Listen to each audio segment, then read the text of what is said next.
Hello दोस्तों, कैसे हैं आप लोग। आई होप कि आप लोग बहुत ही अच्छे होंगे, अपने अपने एग्ज़ाम की तैयारी बहुत ही अच्छे से कर रहे होंगे। तो दोस्तों, आज की क्लास में हम लोग क्या पढ़ने वाले हैं, लवण के बारे में पढ़ने वाले हैं, जिसको हम इंग्लिश में साल्ट कहते हैं। क्या बोलते हैं हम लोग इसे इंग्लिश में, क्या बोलते हैं बाबूरे, साल्ट बोलते हैं। आज हम लोग इसके बारे में पढ़ेंगे, जो कि मेरा काफ़ी इंपॉर्टेंट है। एग्जाम में कई बार लवण से क्वेश्चन आते हैं। हमने आपको पहले बताया चैप्टर 2 में हमें क्या क्या चीज़ पढ़ना था, अम्ल के बारे में पढ़ना था, जो कि हमने बहुत ही डिटेल्स में अम्ल के बारे में पढ़ चुका हूँ। उसके बाद हमें क्षार के बारे में, या भी बोल सकते हैं लवण के बारे में, क्या कहते हैं, भस्म के बारे में पढ़ना था, जो कि बहुत ही डिटेल्स में इसको भी हम लोग पढ़ चुके हैं। ठीक है, तो अम्ल और क्षार के बारे में हम लोग बहुत ही अच्छे से पढ़ लिए हैं। आज हम लोग पढ़ेंगे लवण के बारे में। किसके बारे में, लवण के बारे में, जो कि काफ़ी इंपॉर्टेंट है। इससे क्वेश्चन आता ही आता है एग्जाम में, इसलिए एकदम इसे बारीकी से स्टडी करनी होती है। तो चलिए आज ये क्लास को स्टार्ट करते हैं। क्लास को स्टार्ट करने से पहले छोटी सी रिक्वेस्ट है कि अगर अभी तक चैनल पे नए हैं तो चैनल को सब्सक्राइब जरूर कर लेना मेरा भाई, क्योंकि मैं यहाँ पे वीडियो बहुत ही अच्छे से लेके आता हूँ, बहुत ही अच्छे से क्लास कराता हूँ। कोई भी कन्फ्यूजन यहाँ पे नहीं छोड़ी जाती है, कन्फ्यूजन को पूरा अच्छी तरीके से क्लियर किया जाता है। अदरवाइज अगर आपको ये नोट्स चाहिए तो नोट्स के लिए आप जा सकते हैं ncrtconcept.com पर, जो कि आपको आराम से यहाँ पे फ्री ऑफ कॉस्ट इस नोट्स को प्रोवाइड किया जा रहा है, दिया जा रहा है। ठीक है, तो आप जाके आराम से डाउनलोड कर सकते हैं। अगर आपको कोई इस नोट्स में कोई भी कन्फ्यूजन हो तो आप इस नंबर पे कांटेक्ट भी कर सकते हैं। चलिए क्लास को स्टार्ट करते हैं। फिर से रिक्वेस्ट करता हूँ, चैनल पे नए तो चैनल को सब्सक्राइब जरूर कर लेना, वीडियो अच्छा लगे तो लाइक कर देना, और अदरवाइज अगर आपके कोई दोस्त ऐसे हैं तो उसके साथ शेयर भी जरूर करना मेरा भाई।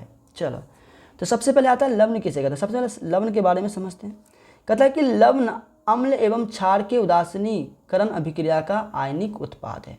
कहने का मतलब ये हुआ कि जब लवण कब बनता है, जब हम अम्ल को और क्षार को के साथ अभिक्रिया करवाते हैं तब मेरा लवण बनता है। इसलिए बोला गया है कि अम्ल जो है, लवण जो है, वो अम्ल एवं क्षार के उदासीनीकरण का अभिक्रिया का एक आयनिक उत्पाद है। समझ में आया। जब अम्ल को हम लोग क्षार के साथ अभिक्रिया करवा देते हैं तब मेरा क्या बनता है, लवण बनता है। ये चीज़ आप याद रखिएगा। चलिए, तो सबसे पहला क्वेश्चन आता है कि लवण किसे कहते हैं। क्या आता है, लवण किसे कहते हैं, क्या बोला जाता है। आपके एग्जाम में इसी तरह पूछा जाएगा, लवण किसे कहते हैं। तो आपको एग्जाम के लिए तैयार रहिए। ठीक है, एग्जाम के लिए तैयार रहिए एकदम। देखिए मैंने डिफिनेशन क्या लिखा है, बहुत ही आसान डिफिनेशन लिखा है कि अम्लों तथा भस्मों की अभिक्रिया से लवण तथा जल बनाते हैं।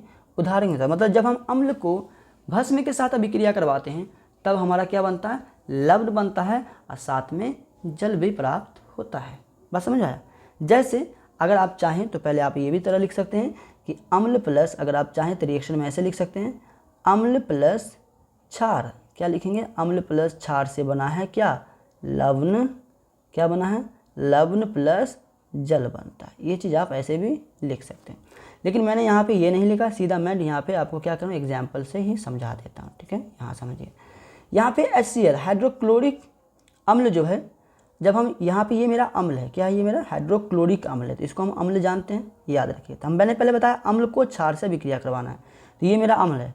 और यहाँ पे ये सोडियम हाइड्रोक्साइड, ये मेरा क्या है, क्षार है। क्या है, क्षार।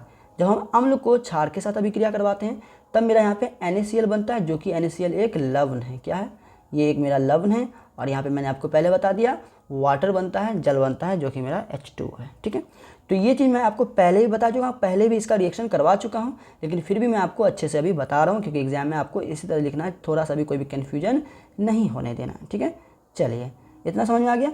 यहाँ पे अगर आपको याद ना होता हो तो आप याद रखिएगा, HCl मेरा क्या है, अम्ल है। यहाँ पे NaOH क्या है मेरा, NaOH क्या है मेरा, भस्म है। NaCl क्या है मेरा, लवण है। और यहाँ पे H क्या है, वाटर है, जिसका अगर यहाँ पे नाम अगर लिखना चाहे तो यहाँ पे लिख सकते हैं। इसको हाइड्रोक्लोरिक अम्ल बोलते हैं। क्या बोलते हैं, यहाँ पे लिखने में इससे उजाता नहीं है, आप चाहे तो आप लिख सकते हैं। यहाँ पे आप लिख दीजिएगा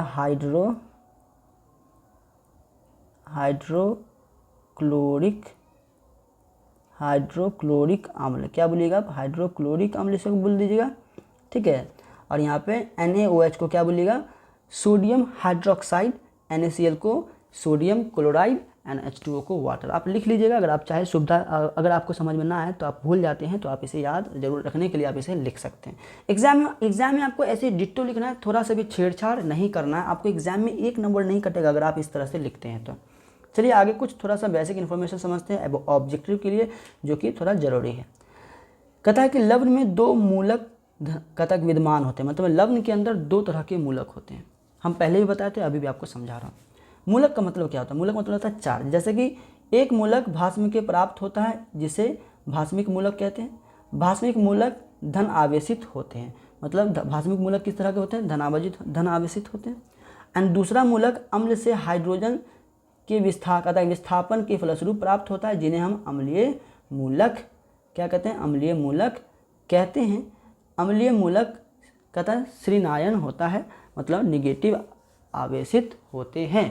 तो ये चीज़ आप याद रखिएगा, ये बस एज अ नॉलेज के लिए। जैसे यहाँ पे एक एग्जांपल देखिए, सोडियम क्लोराइड, जैसे हम यहाँ पे बनाए थे NaCl, तो यहाँ पे सोडियम क्लोराइड आयंस जो होता है वो ये सोडियम आयंस हो गया। क्या हो गया? ये सोडियम आयन, ये क्लोराइड आयंस हो गया, बिकॉज ऑफ इसके ऊपर जो चार्ज है वो नेगेटिव का, एक वो पॉजिटिव होता है। यहाँ पे सोडियम के ऊपर पॉजिटिव चार्ज है, ये सोडियम आयंस हो गया, और यहाँ पे क्लोरीन के ऊपर नेगेटिव चार्ज है, तो ये क्या हो गया? क्लोराइड आयंस हो गया। क्योंकि चार्ज होने के बाद अब यहाँ पे इससे ये पता चलता है कि सोडियम ने एक इलेक्ट्रॉन खोया है और क्लोरीन ने एक इलेक्ट्रॉन प्राप्त किया है। जब कोई इलेक्ट्रॉन खोता है तो उस पर पॉजिटिव आयन चढ़ता है, जब कोई इलेक्ट्रॉन प्राप्त करता है तो उस पर निगेटिव आयन चढ़ता है। ठीक है, आप इतना याद रखिएगा। ठीक है, तो ये था मेरा लवण के बारे में। अगले क्लास में हम लोग आएंगे लवण के वर्गीकरण के बारे में समझें। लवण का वर्गीकरण बहुत ही अच्छे से पढ़ेंगे। अगर आपको ये भी क्लास चाहिए तो चैनल को सब्सक्राइब करके रखें, ताकि आपको कोई भी कन्फ्यूजन ना हो। तो आज के लिए इतना ही, फिर मिलते हैं अगले क्लास में। अगर आपको वीडियो अच्छा लगे तो वीडियो को प्लीज़ लाइक करें।